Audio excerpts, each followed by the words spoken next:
अस्सलाम वालेकुम सर। वालेकुम सलाम। आपका नाम? मलिक साकिब नवाज खान मेरा नाम है।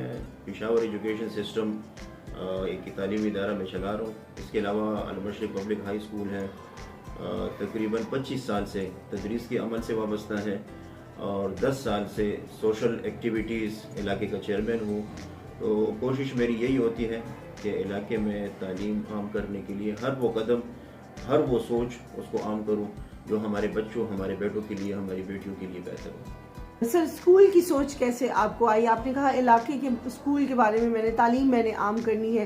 फर्स्ट स्टेप आपने कैसे लिया? 1998 में एक सोच जो मेरे वालिद साहब ने एक सफ़र का आगाज़ किया था, और वो एक सोच थी कि मयारी तालीम, क्योंकि माशरे में कमज़ोर लोग होते हैं, हर तबके फ़िक्र के लोग होते हैं, तो कमज़ोर लोगों के लिए मेरे वालिद साहब ने ये फ़ैसला किया कि एक ऐसा स्कूल, ऐसा इदारा होना चाहिए जिसमें कमज़ोर, माशी लिहाज से कमज़ोर वालिदैन जो होते हैं उनके बच्चे अच्छी तालीम हासिल करें। और इसी सोच पे in 1998 a setup was launched with the name Al-Mashriq public high school.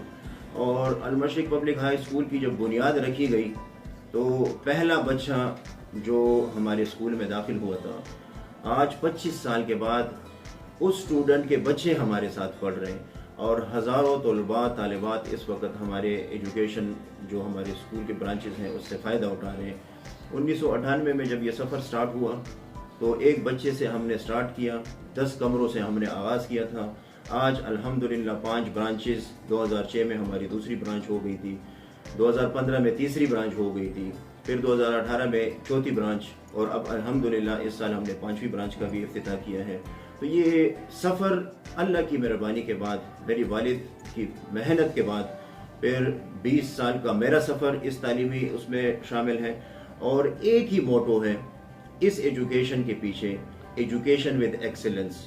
Education with excellence का मतलब होता है कि तालीम जो बर्तरी के साथ दी जाती है, और वो बर्तरी कौन सी बर्तरी है कि बच्चों के ज़हनी नशोनुमा के साथ उन बच्चों को ऐसे तरबियत देना कि वो बच्चों के माशरे में जब ये जाते हैं, चाहे वो डॉक्टर हो, चाहे वो इंजीनियर हो, चाहे वो हर मकतबे फ़िक्र के लोग हो, ये अपना हिस्सा पॉजिटिविटी के साथ डालें, नेगेटिविटी माशरे से ख़त्म करें, करप्शन ख़त्म करें, झूठ ख़त्म करें, लाकानूनियत ख़त्म करके एक पॉजिटिव इमेज हमारा ये जो मुल्क का है, इलाके का है, इस चीज़ को आम करने में हमारी मदद करें। तो ये तरबियत के लिए हमने ये तालीम के साथ तरबियत के लिए हमने ये आगाज़ किया था, और अल्हम्दुलिल्लाह इस सफ़र में हम बहुत हद तक कामयाब हुए।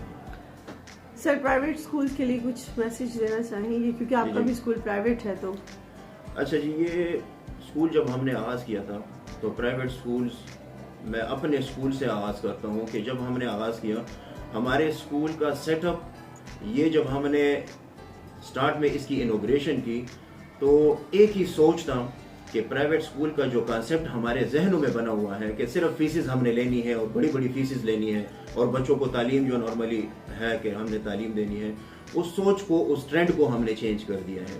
वो सोच अब हमने कौन सी अडॉप्ट की हुई है कि कम फीसिस में मयारी तालीम, इंतहाई मुनासिब फ़ीस हम लेते हैं। हमारे इलाके में पहचान यही है कि मुनासिब फ़ीस है। हमारे बोर्ड के रिज़ल्ट्स पूरे इलाके को हम टॉप करते हैं। हमारे रिज़ल्ट्स जो बोर्ड के हैं वो पूरे पेशावर में अनोखे रिज़ल्ट्स आते हैं। मैं एक मिसाल आपको दूंगा कि इस साल जो हमारा बोर्ड का रिज़ल्ट आया है वो 572 मार्क्स पे हमारे 9th क्लास में टॉप हुआ है और 940 पे मैट्रिक में टॉप हुआ है। तो ये मार्क्स लेना, और फिर इनकी फीसिस हम चेक करते हैं तो 1000, 1200, 1500, 2000 और 2500 तक की हमारी बच्चियों की फ़ीस है। इससे ये वाज़े होता है कि हमारी तालीमी मयार में कोई भी हमारे बेहतरी का जो अमल है उसमें फीसिस का कोई किरदार नहीं होता। और ये मैं सारे प्राइवेट स्कूल्स को ये बताना चाहता हूँ कि देखिए, अगर आप लोग अच्छी और मयारी तालीम देना चाहते हैं और अच्छी तरबियत देना चाहते हैं तो इसमें फ़ीस का अमल दखल नहीं होता। आप इस माशरे को देख कर अगर फ़ीस डिसाइड करेंगे और इनकी फिर तरबियत का और उसका इन्वेस्टमेंट करेंगे, इन बच्चों पे इन्वेस्ट करेंगे, तो ये आपका भी फ़ायदा है, इस माशरे का भी फ़ायदा है। और एक सबसे बड़ा फ़ायदा जो मेरे जहन में है और मैं अपना माशरे में डाल रहा हूँ कि देखें, कमाई सिर्फ नहीं होती, तो प्राइवेट इदारों को भी मैं कह रहा हूँ कि ये सिर्फ कमाई का ज़रिया नहीं होता। अगर आपने ज़िंदगी में कामयाब होना है तो कुछ काम हमने अल्लाह की रज़ा के लिए भी करने हैं, और अल्लाह की रज़ा के लिए अगर हमने कोई काम करना है तो उसमें फिर پیسوں کا یا معاشی لحاظ سے یا باقی چیزیں جو ہیں ان کو تھوڑا سا سائڈ پہ رکھ کر اپنا حصہ معاشرے میں ڈالنا ہے. اور اس لحاظ سے پھر اگر ہم نے اس قدم میں ایک صاف نیتی اگر ہم شامل کر دیں اور بچوں کی تربیت ایک ٹارگٹ رکھ لیں تو پھر ہم یہ سمجھ سکتے ہیں کہ یہ بچے ہمارے معاشرے میں کل کو اچھا کردار ادا کریں گے. غریب بچے آگے آئیں گے, غریب بچے اچھی تعلیم حاصل کریں گے. کہ modern age is the age of science and technology کا دور ہے, اور اس میں جو پیغام پہنچانے کا سب سے بہترین ذریعہ ہے وہ سوشل میڈیا ہے. اور میرے لحاظ سے سوشل میڈیا میں اگر ایک انسان اپنا پیغام پہنچانا چاہے تو وہ صرف ایک علاقے تک محدود نہیں ہوگا, وہ ایک شہر تک محدود نہیں ہوگا, وہ ایک ملک تک محدود نہیں ہوگا, وہ پوری دنیا میں وہ پیغام سپریڈ ہو جاتا ہے, پھیل جاتا ہے. تو میرے لحاظ سے سوشل میڈیا انتہائی اہم کردار ادا کرتی ہیں بچوں کے پیغام کو, لوگوں کے پیغام کو, لوگوں کے میسج کو آگے پہنچانے میں. تو میں اپنے اسٹوڈنٹس کو, یوتھ کو, جوانوں کو یہ کہوں گا کہ اپنے آپ کو آگے بڑھا کر سوشل میڈیا پہ آئیں, یوٹیوب پہ آئیں, فیس بک پہ آئیں, واٹس ایپ پہ آئیں, موبائل یوزیج شروع کریں, اور جتنی بھی پازیٹیوٹی ہے وہ اس موبائل سے جو فائدے والی چیزیں ہیں وہ گین کریں. اور اس لحاظ سے پھر میں طاہرہ کا شکریہ ادا کروں گا کہ انہوں نے اس چینل کو آغاز کرنا اور آج تک کا جو ان کا سفر ہے وہ معاشرے کی بنیادی عکاسی انہوں نے کی ہے, معاشرے کی جو صحیح فیس ہے وہ لوگوں کو دکھایا ہے.